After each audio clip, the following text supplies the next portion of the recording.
vamos a recordar. Yo lo conocí también en su trabajo como embajador en Uruguay. ¿Cómo le va? Muy bien. Gracias por estar aquí, ¿no? No, por favor. Bueno, tenemos obviamente una ciudad que es escenario de este G20, un G20 que en las últimas reuniones, como señalábamos en el día de ayer, genera rechazos muy fuertes, manifestaciones con a veces violentos disturbios, como se dio en Hamburgo. Y la pregunta, Hernán, es ¿qué podemos esperar de este G20? ¿En qué le puede servir a la Argentina o al mundo que estos líderes se reúnan? ¿Qué se puede solucionar cuando el hambre avanza, cuando la desigualdad es un hecho? Bueno, yo lamentablemente no voy a agregar ni una gota de optimismo a esto.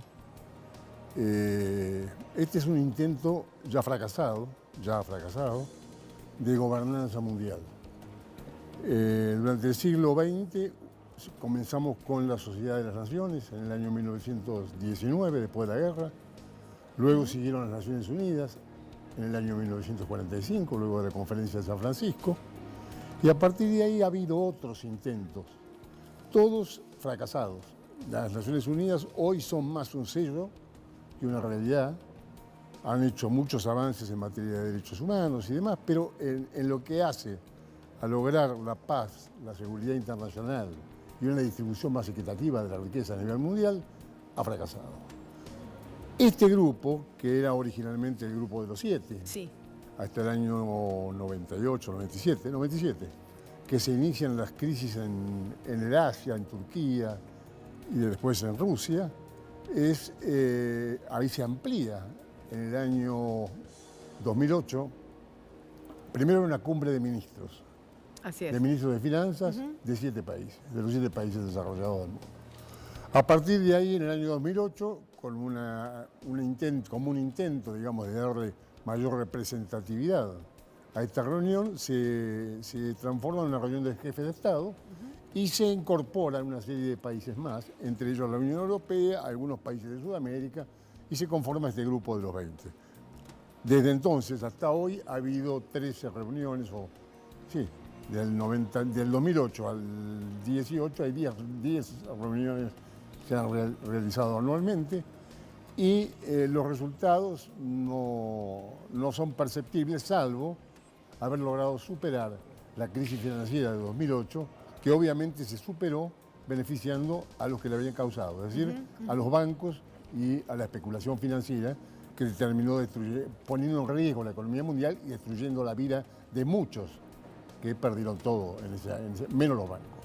Es decir, lo que hubo fue una decisión de salvar el sistema financiero internacional y se lo logró. Hoy el sistema financiero internacional pareciera estar más sano que entonces, pero sigue el mismo criterio, el criterio de que el dinero produce dinero. Y ahí estamos en un concepto que en la medida en que insistamos en construir organismos internacionales o acuerdos internacionales en base a pautas éticas que no responden a las necesidades reales del hombre, es decir, donde no tengamos en cuenta la inequidad que existe. En ese momento, uno de los argumentos que se usa mucho es decir que la pobreza extrema se ha reducido. Es absolutamente cierto, se ha producido una reducción de la pobreza extrema, pero lo que se ha producido también es una concentración de la riqueza como nunca antes hemos visto. Una fuerte desigualdad. Hernán, lo interrumpo un segundito, me están diciendo que en Olivos continúa la reunión del presidente de la Nación con los equipos de seguridad, obviamente a las puertas del inicio formal de este G20, y allí se encuentra el compañero Daniel Greche. Adelante, Daniel. Hola Rosario, buenas tardes. Bueno, finalmente lo que estamos observando es lo que se dio durante toda la jornada aquí en Olivos, en la quinta reunión cumbre del presidente de la Nación, Mauricio Macri, con su ministra de Seguridad, Patricia Bullrich, y el ministro de Defensa, Oscar Aguad, además de tener comunicaciones telefónicas con otros funcionarios del Gobierno Nacional. Tiene que ver, como decías Rosario, con el operativo de seguridad que incluye a 22.000 efectivos de todas las fuerzas de la República Argentina. Una tarde que venía realmente muy tranquila porque, bien saben ustedes, el operativo comienza a darse o a desplegarse mañana jueves, Así pensando en el traslado y en la llegada de los jefes de Estado y la marcha del viernes, pero causó una alerta el ataque a un ciudadano canadiense en la puerta de Luna Park. Esto fue una noticia que impactó en la reunión que mantenían dentro de la Quinta de Olivos, y sobre esto están trabajando en este momento los funcionarios del Gobierno Nacional. Rosario. Bien, muchísimas gracias. Cualquier novedad, por supuesto, volvemos allí. El presidente de la Nación, por supuesto, tiene muchas reuniones bilaterales que va a mantener con los mandatorios que llegan. En un ratito nada más, 7:30 está previsto el arribo de Macron a la Argentina. Lucía. Sí, Rosario, bueno, este G20 que ya arrancó con la llegada del invitado más incómodo para Mauricio Macri. Vos lo decías hace un ratito, el príncipe heredero de Arabia Saudita, Mohammed bin Salman, fue el primero en llegar con un gran despliegue de seguridad y algo que incomoda al gobierno porque se da en medio de citas, pedidos de ONGs internacionales que le reiteran que investigue a la justicia argentina si fue el instigador del crimen del periodista. Como contaba Néstor hace un rato, esto recayó en la presentación en el juzgado de Ariel Lijo y no tiene mucha preocupación el príncipe por ser detenido. Pero bueno, para seguir con la agenda del gobierno, te cuento brevemente lo que se espera. Va a haber, tenemos acá las reuniones bilaterales que más le importan a Cambiemos, o al menos las que dicen desde La Rosada que son lo principal en la agenda. Esto va a empezar con Macron, que llega a 7:30, ya tendría que estar llegando, como decías recién. Mañana a las 11, entre 11 y 12 se lo espera en La Rosada.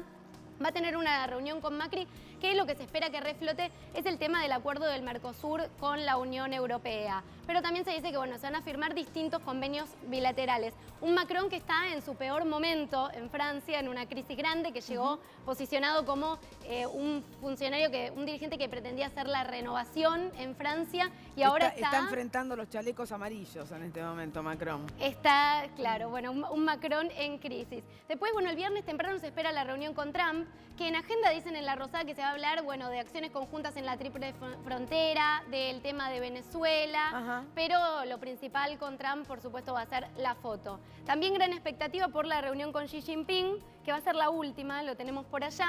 Se espera que se firmen 40 acuerdos desde economía, finanzas, transporte, todo eso con China.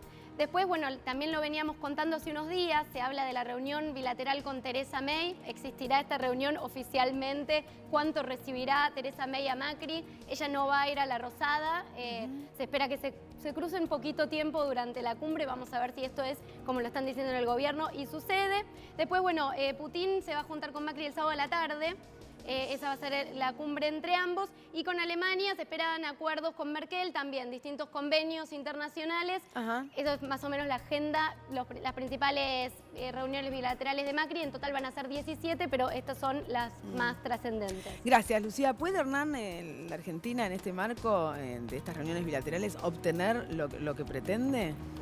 Mire, yo creo que no. Creo que es una gran puesta en escena lo que estamos viviendo. ¿Sí? Esto no conduce a nada. Ya está, la reunión ya para nosotros no nos va a agregar absolutamente nada. Puede ser que surja algo positivo de alguna reunión bilateral, pero yo más bien veo como muy peligrosa la reunión con Trump. ¿Por qué? Porque estamos comprando el combo de las nuevas amenazas. Es decir, Trump tiene todo un marcado interés que ya viene exhibiendo el Comando Sur de los Estados Unidos, en que la Argentina cambie su doctrina en materia de defensa nacional y la reemplace por una nueva forma de la seguridad nacional, que es dedicarnos a la seguridad interna. La seguridad interna que tiene nombre, parece que fue la seguridad exterior, pero no lo es. La lucha contra el narcotráfico, la lucha contra el terrorismo internacional y las migraciones. Esos son los tres temas que Estados Unidos tiene en su agenda para tratar con los países en los cuales no quiere que tengan fuerzas armadas. Es decir, nosotros estamos en este momento ante la opción, si vamos a persistir en tener fuerzas armadas, decisión que debemos tomar todos los argentinos, además del gobierno, o vamos a negociar que las fuerzas armadas se transformen en fuerzas de seguridad interior. Esto es lo que puede ocurrir si Trump insiste en el tema que acaban de mencionar, que es el involucramiento de la Argentina en la triple frontera. Tengamos muy en cuenta que lo que busca el gobierno norteamericano, además de ser una hipocresía, yo lo voy a explicar por qué, es que nosotros declaremos que Hezbollah es una organización terrorista. Esto es cierto en 1982, no terrorista, una organización paramilitar dedicada a enfrentar al ejército judío. Ahora es parte de un gobierno. Ahora es el partido del Es gobierno, por eso. elegido democráticamente. Claro. Entonces, nosotros no podemos entrar en ese juego de declarar, junto con los Estados Unidos y otros países que lo han hecho, que el Hezbollah es una organización terrorista. Yo quiero recordar que nuestro involucramiento en temas de Medio Oriente nos costaron 2 atentados terroristas tremendos, el de la Embajada de Israel y el de la AMIA. A los dos aún sin esclarecer. Así es. Por habernos metido en un error de política exterior grave, en un conflicto que no era el nuestro. Pero Hernán, ¿usted nos quiere decir que podría repetirse esa situación para la Argentina? Yo creo que nosotros tenemos que ser muy prudentes porque este país es un ejemplo en materia de convivencia entre dos culturas, entre dos orígenes, digamos, culturales, raciales y religiosos. Pero tengo que recordar el episodio de los 2 jóvenes musulmanes detenidos. Bueno, absoluta, una barbaridad. Que ya la familia ha dicho que... Una barbaridad. Una barbaridad porque no hay ningún elemento que nos permita con seriedad atribuirles pertenencia a organización terrorista alguna. Y creo que se ha querido crear un clima, o se está creando un clima de terror o de miedo absolutamente injustificado. Acá lo que hay que tener miedo es a la ineficacia de las fuerzas de seguridad y a la ineficacia del gobierno para controlar el orden público en cosas tan simples como es un partido de fútbol. Bueno, a ver. Después de haber dicho, perdónenme, después de que el ministro Bullrich, en un gesto de soberbia que seguramente ella también quiere olvidar, que cómo no podemos controlar un partido de fútbol si vamos a tener la reunión del G20. Esperemos que en la reunión del G20 no suceda absolutamente nada y quedará demostrado una vez más que se cometieron gravísimos errores. Bueno, hay máxima seguridad en torno al príncipe, ¿no?, de Arabia Saudita, y allí está nuestro compañero Ariel Acebal. A ver, ¿con qué novedades o con qué detalles respecto de este tema? Ariel, buenas tardes. Buenas tardes, Rosario, para vos, buenas tardes para Néstor y para toda la gente del piso. Sí. A las 8 de la mañana llegó el primer líder justamente de Arabia Saudita, el primer líder de esta cumbre, a la República Argentina. 9 de la mañana ingresó Rosario a esta residencia ubicada en la avenida Libertador y la intersección con la calle Billinghurst. Fíjate, Rosario, el vallado que han colocado. Esto lo pusieron cerca de las 14 horas. Un vallado metálico que abarca justamente la división de lo que es la residencia de Arabia Saudita con la Embajada de España. También está cortada la calle Billinghurst, el vallado llega hasta el otro cordón. Estamos hablando de un frente de aproximadamente de unos 30-35 metros. Los cristales que podés observar de color verdoso son cristales blindados. Esto lo colocaron el martes a la tarde. Comenzaron a colocar todos los cristales blindados. El príncipe, envuelto en el escándalo con lo que ocurrió con el colega del Washington Post, que fue asesinado, primero había reservado 3 hoteles muy importantes. Finalmente se decidió que se hospede en este lugar.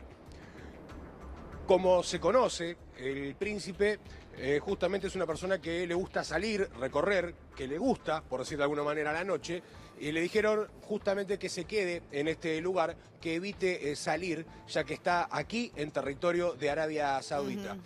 Algunas de las cosas que pidió el príncipe, por ejemplo, pidió un inodoro inteligente que vale 8.000 euros y que se hace en Inglaterra. Sí. No sabemos si todavía lo trajeron, pero fue uno de los pedidos. Y el otro, para cenar, pidió paella, pero como es alérgico a los mariscos, pidió paella con la base, obviamente, de arroz, pero también con pollo y verduras. Bueno, vegetal. Durante la tarde durmió la siesta, todavía no salió, sí, exactamente, todavía no salió, hay automóviles de marca alemana, sí. Varios de ellos, 4 están blindados, tanto en los cristales como también así en la parte metálica. Y desde las 13:30 que estamos nosotros aquí, todavía no se ha movido abrió una ventana y no se levantó una sola persiana.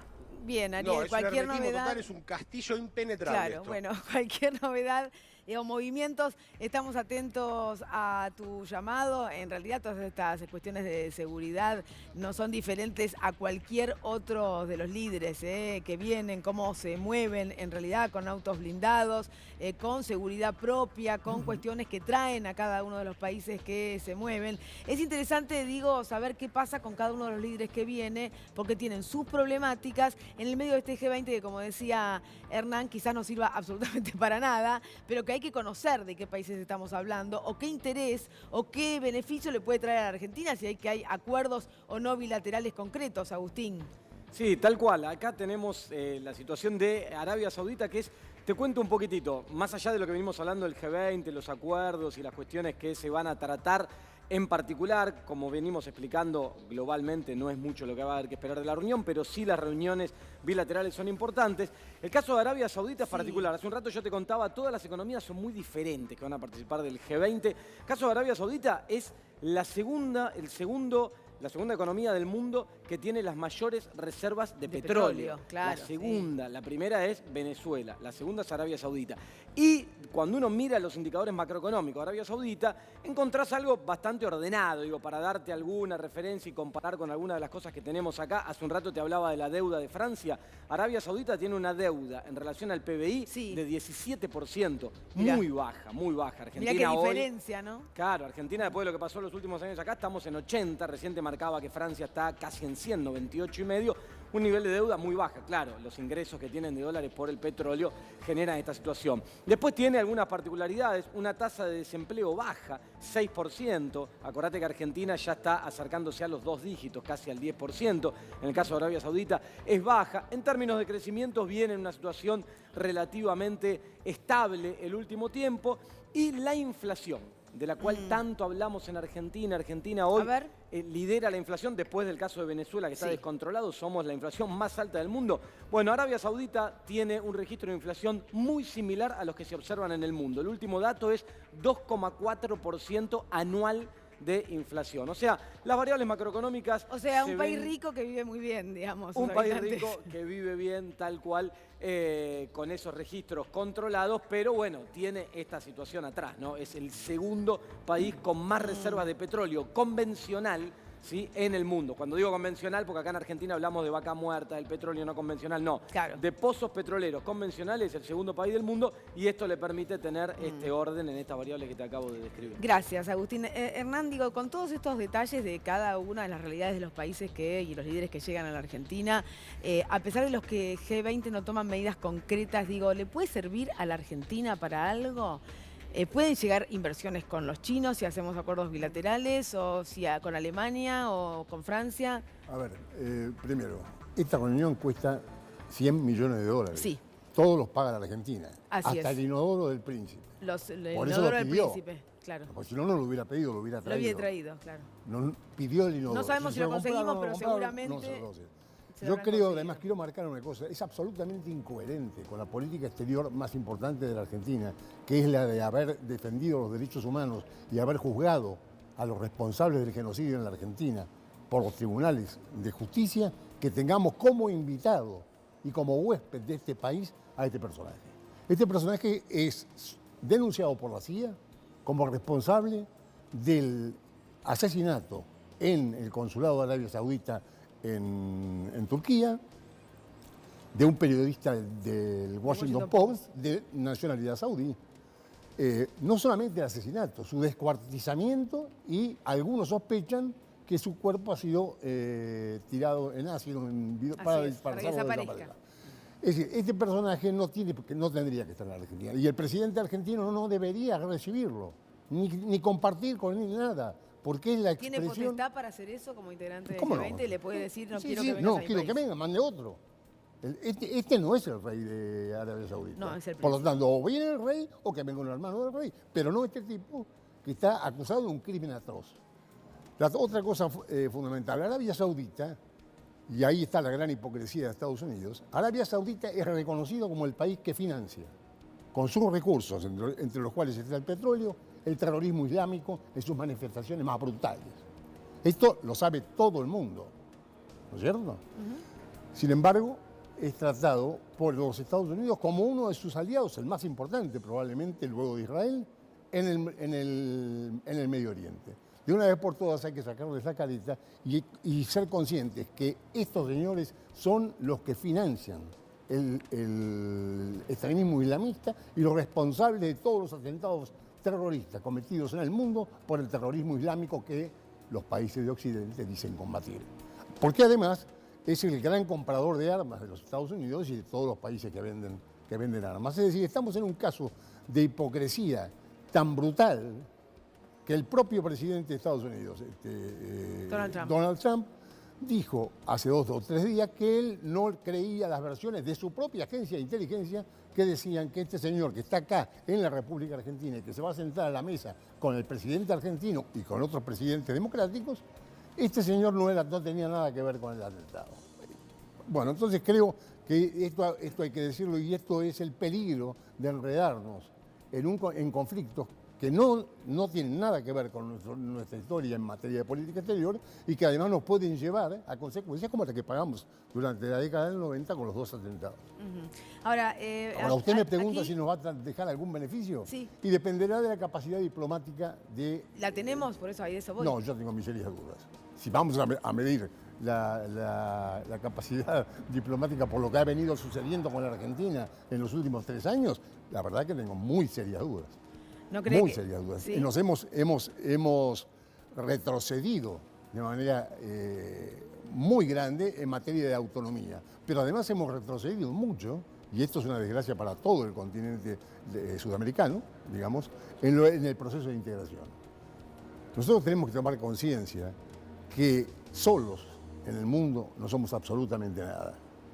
Ni la Argentina, ni Brasil, ni ningún país aislado puede enfrentar esta anarquía mundial, porque lo que estamos viviendo ahora con este grupo de los 20 que ya fracasó, es un estado de anarquía. Y con líderes mundiales, que si uno hace un esfuerzo comparativo, hagamos un poco de memoria, comparemos qué pasaba en el mundo en la década del 50. Estaba Churchill, estaba De Gaulle, estaba Stalin, podemos disentir con todos ellos. Estaba Franco, estaba Salazar, estaba Nasser, estaba Mao Zedong. Es decir, en Estados Unidos estaba Eisenhower o Kennedy. Es decir, los liderazgos eran muy superiores Pero algunos de los que usted menciona, feroces dictadores, lo que asesinos... quiera, sí, como los que hay ahora. Bueno, por eso digo, me parece que... como los que hay ahora. Con la diferencia que estos, además, son pigmeos desde el punto de vista político con relación a aquellos. Y esto es bueno entenderlo para darnos cuenta que estamos viviendo una situación claramente anárquica en manos de irresponsables absolutos. El presidente de los Estados Unidos es un actor cómico, pero lamentablemente es el presidente de la principal potencia del mundo. Yo recomiendo mucho, no soy accionista de la empresa productora de la película, pero recomiendo mucho que se vaya a ver la película Infiltrado en el Ku Klux Klan. Y ahí se va a ver qué piensan algunos americanos de hoy, están en los cines en este momento, muy buena, del presidente que tienen. Tener que soportar que la primera potencia del mundo esté en manos de este señor es más o menos similar a lo que vemos con el presidente de Corea del Norte. Es decir, estamos en un mundo muy peligroso, no hay liderazgos visibles. Es una decisión que toma cada uno de los pueblos, ¿no? Respecto de cómo vota y a quién vota. Por supuesto. O sea que por no supuesto. queda otra que respetar eso. Sí, digo, yo la voluntad de los pueblos la respeto. Lo que no puedo dejar de decir es que la presencia de un señor como Trump, que acaba de renunciar hace 6 meses al pacto que firmó en materia de control de contaminación ambiental en París, es un paso atrás y demuestra la ineficiencia del grupo de los 20. Bueno, quiero aclarar algo porque Néstor se lo preguntaba en la apertura respecto del príncipe saudí y una ONG que ha pedido que se tome alguna medida desde lo judicial respecto de su detención. ¿Qué hay de todo esto? Un fiscal que pide algunas informaciones a otros países o le dice a la Corte si somos competentes o no. ¿Qué pasa, Néstor? La ONG Human Rights Watch, que es Así una de es. las más prestigiosas a nivel internacional y en rigor, además de lo que decía el embajador del asesinato de Jamal Khashoggi, del periodista, hay otras 2 causas, las cuales son realmente tanto o más graves que el asesinato. Una tiene que ver con el bombardeo a población civil Así es. inerme en Yemen. y la otra tiene que ver con la aplicación de vejámenes y torturas a manifestantes, mujeres, en el propio reino de Arabia Saudita. Por esas tres causales es que le están pidiendo la detención y la aplicación del principio de la justicia internacional. Ahora bien, el fiscal Ramiro González, ¿qué es lo que hizo? Lo primero que tienen que determinar es si la causa tiene que intervenir un juez argentino o directamente la Corte Suprema. Así es lo primero que tienen que determinar. Una vez determinado esto, lo que tiene que establecer es mandar un exhorto a Yemen y a Arabia Saudita y también a Turquía para determinar si en alguno de esos países hay alguna causa abierta por alguna de estas tres causales. Y solo entonces, después de que esté resuelto esto, determinar si se trata de un delito de lesa humanidad y después de eso podría dar impulso a una investigación. Para ya se fue después de cuando ocurre todo esto, es la próxima cumbre del G20. Claro, ya se fue. Entonces, con la cantidad de tiempo que demora la justicia argentina, que por ejemplo todavía no tiene respuestas respecto de los teléfonos y de las claves de los emails de Alberto Nisman, cuando pasaron casi 4 años, todo esto que están pidiendo va a demorar una eternidad, por lo cual el príncipe saudí tiene 0 posibilidades de ni siquiera que algún funcionario judicial argentino se le acerque a menos de 1000 metros. Bien, aclarado el punto, me están pidiendo que vaya con quién ahora, que Matías Rezano, que está allí, bueno, porque está por llegar Macron, está un poquito retrasado Matías, ¿verdad? Buenas tardes, ya el placer de siempre. Retrasado bastante para la hora que estaba calculada, 19:30, decía la teoría en principio de que aterrizaría en el aeropuerto de Ezeiza el presidente Emmanuel Macron. Lo va a hacer alrededor de las 20:30, demorado el vuelo. Te digo, mirá, donde estamos parados nosotros es a unos cuantos metros del inicio del establecimiento del aeropuerto. ¿Por qué? Porque el operativo de seguridad es tal que ni siquiera ya nos dejan ingresar no nos podemos al acercar, mencionado recinto. Claro. Exactamente, lo cual demuestra también cómo se está llevando a cabo el arribo de cada mandatario de los países participantes del G20. Tranquilidad, ¿sabes lo que nos causó curiosidad, Rosario? ¿Qué cosa? Cuando ingresábamos al aeropuerto, que una de las autoridades policiales sabía que iba a llegar un presidente, pero cuando dijimos venimos al arribo de Macron, no sabía quién era Macron. Es decir, la nota de color de la jornada, mientras aguardamos que haga su presencia aquí al país, el mandatario francés, que lo hace en medio de una crisis energética en su propio territorio. Vos lo sabés mejor que nadie, que tuvo una protesta antes de retirarse de Francia, justamente por el precio del combustible, el cierre de las nucleares y de las carboníferas, entre tantos problemas que también hay en el país europeo. Sí, se está dando el fenómeno de lo que se llama los chalecos amarillos, o sea, sale la gente a la calle sin una organización, ni sindical ni partidaria, sino que están en contra de las políticas neoliberales que está aplicando Macron en Francia y en París, decíamos, con disturbios, incidentes y 2 muertos, ¿no? Digo, porque muchas veces aquí se rasgan las vestiduras y vas a escuchar algunas argumentaciones en los medios de comunicación diciendo se corta una calle en la Argentina, qué vergüenza, en los principales países del mundo esto no pasa, los incidentes, el derecho de uno sobre otro. Bueno, París, viste, todo el glamour, pero la gente sale a protestar porque le están metiendo la mano en los bolsillos. Y eso es lo que sucede. Gracias, Ariel, muy amable, hasta luego. Bueno, ahí estamos, Hernán, sobre un mundo que usted estaba señalando muy convulsionado, con varios personajes, pero con políticas que lo que hacen es alimentar esa brecha aún más respecto de la desigualdad entre los que menos tienen y los que más tienen. Absolutamente, y va a seguir así, porque si bien es cierto que la pobreza ha retrocedido, la concentración de la riqueza ha aumentado de manera exponencial. 8 personas tienen la riqueza de 3.600 millones de habitantes del mundo. ¿Lo tenemos claro? Es muy impresionante. Decir, 8 personas, todos hombres además, ninguna mujer, 8 personas tienen la riqueza de 3.600 millones, que es el equivalente a la suma de la población china y la población de la India. Esta inequidad que el Papa Francisco ha denunciado, pero de manera muy clara, como quizás no se hizo nunca antes, tiene que terminar, porque si no, esto termina inevitablemente en un conflicto. Lo que estamos viviendo es el renacimiento de los nacionalismos de exclusión. Los nacionalismos de exclusión se dieron en Europa previo entre las 2 guerras mundiales. Eso terminó en el nazismo y en una guerra mundial desastrosa. A diferencia de los nacionalismos de inclusión, que son el de la integración latinoamericana. Nosotros éramos una nación que imaginaron los padres de la independencia, Bolívar, San Martín, Artigas y demás, y terminamos siendo una fragmentación de esa nación. Nosotros tenemos que luchar por la reintegración, porque es la única forma de tener presencia y tener peso en el escenario internacional. Hoy estamos en una mala situación. Hemos perdido una de las décadas más favorables, digamos, a la política de inclusión e integración. ¿Podremos hacerlo de nuevo? Yo creo que lo que no debemos ceder es la voluntad de lograr esa reintegración americana. Ya que mencionó al Papa, sí, como una figura obviamente muy importante. La más importante figura ética y moral en este momento del mundo. ¿Cómo puede incidir eso en este tipo de grupos como el G20? Si hay una expresión que se pueda dar en la calle en las próximas horas, si hay aquellas personas que tienen el pensamiento del Papa en la Argentina que puedan manifestarse o cómo se da esa interacción. Mire, yo creo que los cristianos que seguimos los mensajes y el testimonio del Papa es el regreso de la Iglesia al Evangelio de Jesucristo, por un lado, y la denuncia de la injusticia. Son las dos características de este Papa, que además es argentino y además, como él dice, viene del fin del mundo. Yo creo que el mensaje del Papa está aglutinando muchas conciencias, no necesariamente cristianas.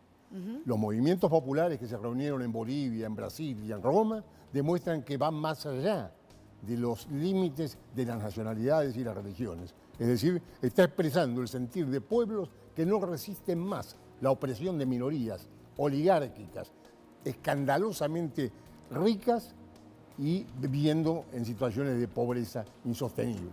Entonces yo creo que la figura del Papa hoy es la figura de mayor prestigio moral, ¿no es cierto?, que hay en el mundo. Y por eso hay tanta agresividad con el Papa por parte de aquella prensa que expresa el establishment de poder o que es el real poder que está detrás del trono de la Argentina. Hay un desafío. Yo no he visto nunca agravios, acusaciones, sospechas y maledicencias tales con un Papa en la Argentina, en Argentina, sí, en la prensa argentina, como las que tienen con este Papa argentino. Y esto no responde a problemas casuales. Esto es la decisión política del verdadero poder en la Argentina, que no están en ninguno de los poderes de la República, sino que se esconde detrás de esos poderes para hacer su voluntad, es en esmerilar al Papa frente a la opinión pública de su propio país. Es decir, transformarlo, como dice el Evangelio, en un profeta al cual nadie escucha en su propia tierra. Y esto es lo que tenemos que prestarle mucha atención, porque la figura del Papa está produciendo un cimbronazo miren, el Papa se largó la Laudato Si, que tiene que ver con el equilibrio ecológico, tanto de material cuanto moral en el mundo. La respuesta de Trump, ¿cuál ha sido?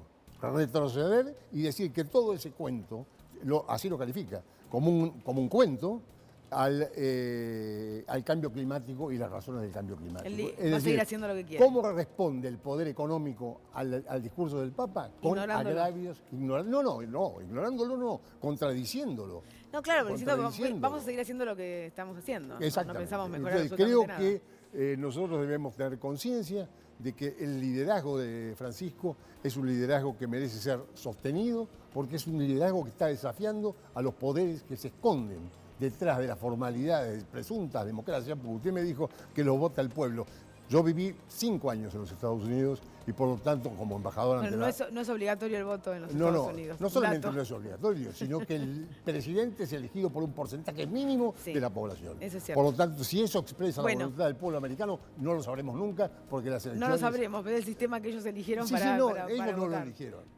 No, bueno, ellos no, está bien. lo eligieron Jefferson y demás, que fueron los que imaginaron un sistema y lo decían con toda claridad, para que la masa de desposeídos no se hiciera del poder. Ese era Bueno, es que el pensamiento de la Constitución de los Estados Unidos, copiamos algunas cosas nosotros, tiene que ver con que cuidar la riqueza de aquellos que tienen el poder para que tengan más poder. Exactamente, de eso se trata. Hernán, muchas gracias. No, muchísimas gracias por invitarme. Por haber venido. Bueno.